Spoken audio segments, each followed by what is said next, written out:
Marlene had always been the walker of the neighborhood. Every morning at 6:30 sharp, her sneakers would tap the sidewalks of Willow Lane. Her pace brisk, arms swinging, her mind as clear as the dew still clinging to the grass. But things had changed. At 78, her knees ached more than they used to. The walks became shorter, then less frequent. Then came the days when she didn't walk at all. At first, she dismissed it as temporary, a cold front, a pulled muscle. But by spring, she had to face it. She wasn't moving like she used to. She worried what that meant for her health, her mind, her independence. Then one day, while flipping through a magazine in the waiting room of her doctor's office, she read a sentence that struck her like a bell. If you can't move the way you used to, move differently. But don't stop moving. That night, she pulled out a notepad and wrote down a list, not of exercises, but of habits, new patterns, new ways of living that could keep her strong, connected, and sharp, even if her feet weren't hitting the pavement as often. 1. Stretch every morning.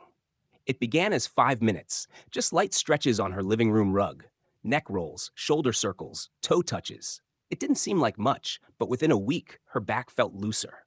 Her hips didn't complain when she bent to tie her slippers. She made it part of her coffee routine. Brew, stretch, sip. The stiffness faded. In its place was a quiet strength. 2. Use the stairs, even just once a day. Her home had a short flight between the living room and bedroom. Lately, she had been avoiding them, using the downstairs bathroom, sleeping in the recliner when she felt too tired to climb. But now, she committed to doing the stairs once a day, slowly and carefully. They became her mountain. She took them as a challenge, not a chore.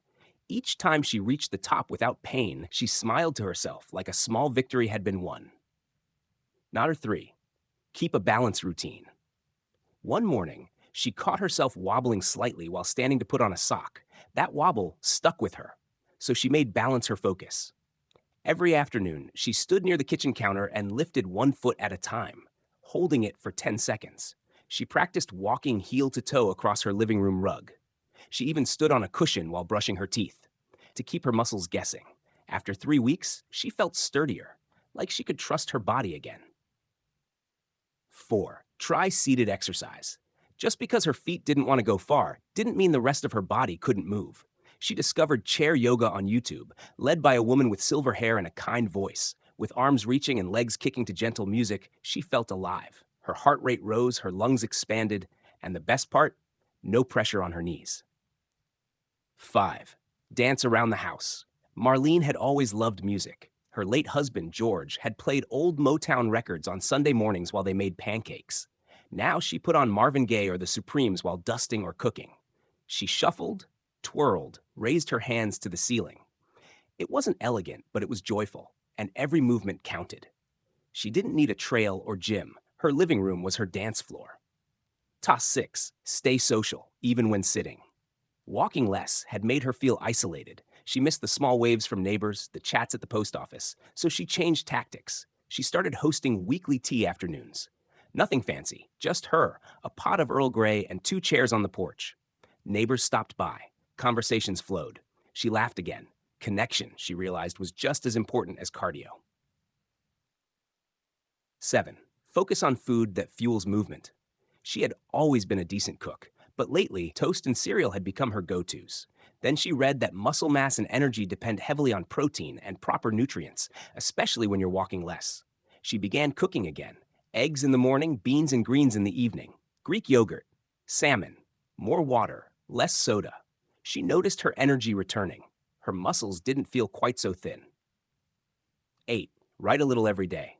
With fewer walks came more time inside, more time alone. At first, she filled it with TV and the occasional puzzle. But she needed something richer, something that challenged her. So she began writing. At first, it was simple diary entries, then poems, then short memories of her childhood in Iowa. The more she wrote, the more alive she felt. Her mind felt sharper. Her focus improved. She no longer felt like a passenger in her own story. She was the author again. 9. Redefine what movement means. For years, Marlene had equated health with walking long distances. If she couldn't walk, she thought she was failing somehow. But that mindset was a trap. Movement wasn't about how far you went. It was about staying engaged, staying curious, keeping your muscles, your lungs, your mind in motion. Every time she reached up to water a plant, stood to make tea, shifted to turn off a lamp, she was moving. It all mattered.